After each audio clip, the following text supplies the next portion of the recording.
വിശുദ്ധ ലൂക്ക 11:13. മക്കൾക്ക് നല്ല ദാനങ്ങൾ നൽകാൻ ദുഷ്ടരായ നിങ്ങൾക്കറിയാമെങ്കിൽ സ്വർഗസ്ഥനായ പിതാവ് തന്നോട് ചോദിക്കുന്നവർക്ക് എത്രയധികമായി പരിശുദ്ധാത്മാവിനെ നൽകുകയില്ല. പരിശുദ്ധ പരമദിവ്യകാരുണ്യേശ്വയ്ക്ക് നേരവും ആരാധനയും സ്തുതിയും പുകഴ്ചയും ഉണ്ടായിരിക്കട്ടെ.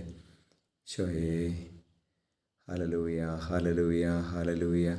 ഓ ദിവ്യകാരുണ്യനാഥനെ, ഞങ്ങളങ്ങേ സ്തുതിക്കുന്നു, ആരാധിക്കുന്നു. Hallelujah, hallelujah, hallelujah. ശോയേ, മാനുഷികമായ സ്നേഹത്തിന് പോലും മക്കളെ അനുഗ്രഹിക്കുവാൻ കഴിയുന്നുവെങ്കിൽ അപ്പാ, അങ്ങയുടെ സ്നേഹം എത്രയോ വലുതാണെന്ന് തിരിച്ചറിയാനുള്ള കൃപ തരണമേ. പരിശുദ്ധാത്മാവിൻ്റെ അഭിഷേകം ഞങ്ങളുടെ മേൽ വർഷിക്കുന്ന ഞങ്ങളുടെ സ്നേഹത്തിൽ ഞങ്ങൾ ആശ്രയിക്കുന്നു. ഹല്ലേലൂയ. ആത്മാവിനെ വർഷിക്കണമേ അപ്പാ. നമ്മുടെ കർത്താവ് മിശിഹായുടെ കൃപയും പിതാവായ ദൈവത്തിൻ്റെ സ്നേഹവും പരിശുദ്ധാത്മാവിൻ്റെ സഹവാസവും നിങ്ങളോടുകൂടി ഉണ്ടായിരിക്കട്ടെ, ഇപ്പോഴും എപ്പോഴും എന്നേക്കും. ആമേൻ.